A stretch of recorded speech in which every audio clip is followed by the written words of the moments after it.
अस्सलाम वालेकुम यार, मैं वीडियो बना रहा हूँ गर्मी के लिहाज से, बजरी हो या लवबर्ड, फिशर, लोडिनो जो भी हो, तो उसके लिहाज से मैं वीडियो बना रहा हूँ कि यार गर्मी में इनको किस तरह से बचाया जाए।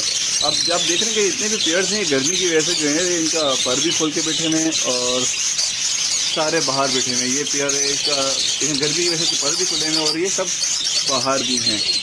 तो इनको गर्मी से किस तरह से बचाया जाए, डाइट कैसी दी जाए और किस तरह से उसको सेफ रखा जाए। तो यार सबसे पहली बात तो ये कि जिस जगह पे आपके बर्ड्स हों, जिस जगह पर भी हों, आपके डायरेक्ट जो है वो धूप ना लगे। कोशिश करें कि यार अगर धूप है तो उसके शेड डाल दें, और ख़ास तौर पे कुलिया पे तो धूप ना लगे यार, जिसमें बच्चे हों या अंडे हों, क्योंकि यार उसमें कुलिया में इतनी ज़्यादा हफ्ज़ हो जाती है कि वो मादी अंदर बैठ नहीं पाती है, नर जो भी बैठ अंदर रह नहीं पाता, वो फ़ौरन बाहर आते रहते हैं फ़ौरन थोड़ी देर बाद। इससे मरने का भी खतरा होता है और बीमारी का भी खतरा होता है। तो आप कोशिश करें कि डायरेक्ट धूप तो आपके बर्ड्स के ऊपर इस गर्मी में तो कभी भी ना लगे। आप कोई शेड डाल दें या कोई चादर, कुछ भी XYZ कुछ भी डालें, ग्रीन कलर का झाल आता है वो डाल दें, मतलब डायरेक्ट धूप तो लगे ही ना। और जिस जगह पे भी आपके बर्ड्स हों, जैसे कि अगर आपने रूम में रखा हुआ है या छत पे है, रूम बना हुआ है, मेरे पास पूरा जाल है, जाल के अंदर मैंने कवर्ड सेट किए हैं 120 प्लस माशाल्लाह से मेरे पास पेयर्स हैं, लवबर्ड, लोडिनो, बजरी सब मिला के जो हैं। तो आप ये कोशिश करें कि डायरेक्ट धूप ना लगे, और जिस जगह पर भी आपने रखा हुआ उसमें एक तरफ से हवा आ रही हो और दूसरी तरफ से हवा क्रॉस हो रही हो। मतलब ऐसा ना हो कि यार बहुत ज़्यादा हफ्ज़ हुआ है, बहुत ज़्यादा गर्मी है। अभी इस वक्त जो है मैं 3 या 4 का टाइम हो रहा है, आप हफ्ज़ नहीं है मेरे पास, हवा आ रही है और एक तरफ से हवा क्रॉस हो रही है। आप देख रहे हैं सामने मेरा पेड़ लगा हुआ है, हवा पत्ते हिल रहे हैं, तो एक तरफ से बैक साइड से मेरी हवा आ रही है और एक साइड से हवा क्रॉस हो रही है। तो इस तरह से ये सबसे नस जो चीज़ें आपकी धूप ना लगे, आपके बर्ड्स के ऊपर कोई भी बर्ड्स हो उसके ऊपर डायरेक्ट धूप ना लगे, और एक तरफ से हवा आ रही है और दूसरी तरफ से हवा क्रॉस हो रही हो। फर्स्ट स्टेप ये। सेकंड, जब 11-12 बजे का टाइम हो तो आप इनको स्प्रे जो होता है, जो हैंड स्प्रे होता है और एक पंप स्प्रे होता है, उससे आप इनको शावर करें। अच्छा, मैं जो हूँ दिन में 3 दफ़ा करें आप, एक 11 बजे के टाइम AM, तो दूसरा 1 बजे के बाद 1-2, और तीसरा जो है 4 बजे तक। बस शाम लास्ट जो करें वो शाम 4 बजे तक करें, उसके बाद नहीं। चलिए मैं आपको दिखाता हूँ मैं शावर किस तरह से कर रहा हूँ। ये तो बात हो गई। अच्छा दूसरा, अच्छा एक तो ये हो गया। मैं दूसरा जो है ना डाइट के ऊपर मैं आपको बताता हूँ कि डाइट में आप किस तरह से दें और क्या डाइट दें। अच्छा, मैं ये पंपिंग कर रहा हूँ उसको, ये एयर के भरने के लिए, ठीक है। मैं फिर आपको हैंड पंप से भी दिखाऊंगा, दोनों से दिखा देता हूँ किस तरह से आप करें। थोड़ी ये देखें, आपको नज़र आ रहा होगा, ये पेयर्स बैठा है, ये बच्चे हैं, देख रहे हैं। अच्छा, बहुत ज़्यादा मत कीजिएगा कि यार वो आपके बच्चे सारे गीले हो जाएं, गंदे हो जाएं, क्योंकि ये नीचे बैठते हैं या पेयर्स हो कुलिया में जाएं। अच्छा, अंडे ख़राब नहीं होते यार इससे, है ना, ठीक, अंडे ख़राब नहीं होते, बस हल्का हल्का इनको गीला कीजिएगा, हल्का हल्का, बहुत ज़्यादा नहीं, ठीक है। हल्का हल्का स्प्रे कर दें, आपको नज़र आ रहा होगा ये स्प्रे कर रहा हूँ। लवबर्ड्स हो, जावा हो, कोई भी हो। अच्छा, जावा तो यार वो खुद पानी के अंदर नहा लेती हैं, ज़रा साफ़ पानी करें तो आप वो जावा खुद ही नहा लेती हैं। ये पेयर्स देखें, ये मेरे पास एक ही पेयर के बच्चे निकले हुए, नज़र आ रहा है, तो शावर हल्का हल्का सा है, ठीक है यार, इस तरह से करें आप। शावर, हैंड शावर करें, जैसे भी आपको जो हो आसानी से मिल जाए। सारे पेयर्स लवबर्ड्स के ऊपर मैं आपको से अभी दिखा रहा हूँ, बाद में तफसील से इनको करता रहूँगा, ठीक है। अच्छा, एक तो ये हो गई शावर। दूसरी चीज़ आपके मेरे पास है ये कवर्ड है, पूरा एक रूम बना हुआ है, रूम के अंदर जो है मैंने केज रखे हैं, पूरा एक मतलब बड़ा जाल बना हुआ है, उस जाल के अंदर ये बर्ड्स रखे हुए हैं।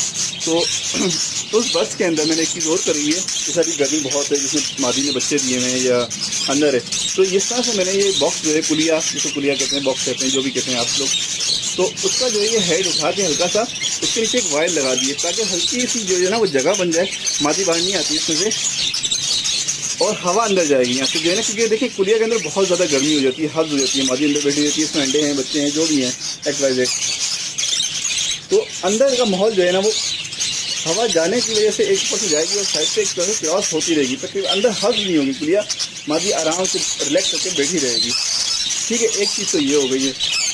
दूसरी चीज़, अभी जो गर्मी का मौसम चल रहा है इसी जगह, जून जुलाई से जून जुलाई बोल रहा हूँ, मई, मार्च, अप्रैल, मई, ये 3 महीने जो है बहुत ज़्यादा गर्म होते हैं। अप्रैल का महीना और मई का गर्म महीना तो बहुत ज़्यादा मन जो है बहुत ज़्यादा गर्म होता है। तो मैं क्या करता हूँ, इन 2 महीनों में जो मेरे ब्रीडर जो पेयर्स होते हैं फारिग जैसे ब्रीड करके फारिग होते हैं, तो उनके जो बॉक्स होते हैं ये कुलिया, इन्हें बंद कर देता हूँ कि ये नेक्स्ट अंडे ना दें, ये ब्रीड ना करें।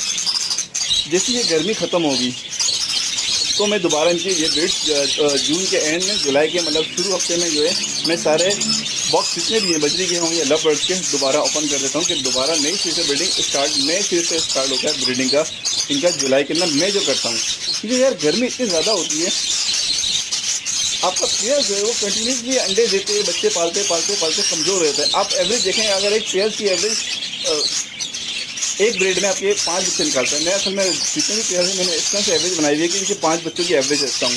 जो पेयर कम करते हैं उन्हें मैं फारिग कर देता हूँ। ठीक, अब देखिए आपका पेयर 5 बच्चे दे रहा है और 5-4 एवरेज है। अगर वो कंटिन्यूसली आप उससे ब्रीड लेते रहेंगे 1 साल तक, अगर आप ब्रेक नहीं करते गर्मियों में तो उनका हाल बहुत बुरा जाता है। तो उनकी एवरेज, जैसे कोई पेयर 5 बच्चे निकाल रहा है या 6 बच्चे निकाल रहा है, अच्छा मेरे पास ये नहीं कह रहा, मैं आपको एवरेज बता रहा हूँ। मेरे पास मादी 8-9 बच्चे, 9 बच्चे और 10 बच्चे भी निकालती हैं कुछ मादियाँ ऐसी हैं। फिर उनके बच्चे बैलेंस करने पड़ते हैं, वो एक अलग टॉपिक है, मैं उसकी वीडियो बना के आपको दिखा दूँगा किस तरह से बैलेंस करते हैं।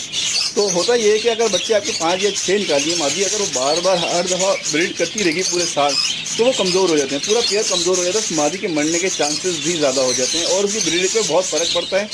जैसे अगर वो 5 बच्चे निकाल लिए तो वो कंटिन्यूसली ब्रीड करती देखी तो वो आहिस्ता आहिस्ता उसकी 3 पे आ जाएगी, 2 पे आ जाएगी। कभी कभार तो ऐसा होता है कि मादी अंडे दे रही होती है लेकिन बच्चे नहीं निकाल रही होती है। उसकी यही वजह होती है कि यार गर्मी में उनका इतना बुरा हाल हो जाता है कि वो कमज़ोर से कमज़ोर होते चले जाते हैं। करता मैं ये हूँ कि 8 या 5 ब्रीड ली साल की, 5 या 6 ब्रीड जो भी हुई। जैसे गर्मी आई अप्रैल का महीना, मैं सारे जो पेयर पारी करते जाते हैं उनके बंद करते जाता हूँ, बॉक्स का मुंह जो है ना वो बंद करते जाता हूँ कि कुलिया में अंदर मादी ना जाए ना अंडे ना दे। और जैसे ये अप्रैल और मई या जून जिसमें ज़्यादा गर्मी पड़े, मैं वो मैनेज करके जिसमें ज़्यादा गर्मी पड़े, कभी गर्मी ज़्यादा जल्दी पड़ जाती है, कभी थोड़ी देर से पड़ती है। जब ज़्यादा गर्मी पड़ती है तो मैं जुलाई तक जो है वो सारे दोबारा रीओपन कर देता हूँ। 2 महीने के लिए इनको रिलैक्स देता हूँ, 2 महीने या 45 डेज, 1.5 महीना इस तरह से इनको रिलैक्स देता हूँ। इससे होता है कि इनकी सेहत बन जाती है इन 2 महीनों में गर्मी के अंदर। अच्छा, इनकी डाइट के ऊपर सारा फायर करें कि जब गर्मी बहुत ज़्यादा पड़ रही हो तो कंगनी का इस्तेमाल, मोटी कंगनी जो होती है वो ज़्यादा करें, बाजरा थोड़ा कम कर दें। ठीक, तो ये 2 महीने के लिए मैं बंद करता हूँ कि दोबारा डाइट अच्छी बन जाती है। जब ये नए सीजन में शुरू होता है, जब सर्दियाँ जैसे जुलाई के बाद अगस्त, अप्रैल, मई, अगस्त, सितंबर, अक्टूबर, जब ये सर्दियों का महीने जब आते हैं तो इनकी ब्रीडिंग जो है बहुत अच्छी हो जाती है क्योंकि 2 महीने ये रिलैक्स कर चुके होते हैं। 2 महीने के बाद जब ये ब्रीडिंग करते हैं तो जाहिर सी बात है हेल्दी होते हैं, तो इनकी ब्रीडिंग 5-6 बच्चे, 7 बच्चे आराम से आ रहे होते हैं।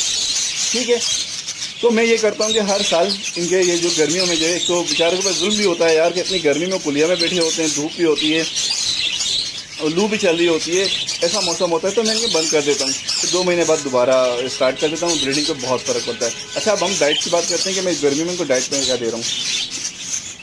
लूसन, ये लूसन यार जो मैं डेली बेस पे दे रहा हूँ, मैं डेली बेस पे लूसन, पालक और मेथी। ठीक है, लूसन डेली बेस पे, पालक बीच में 1 दफ़ा है और मेथी कभी कभार डालता हूँ, बहुत कम।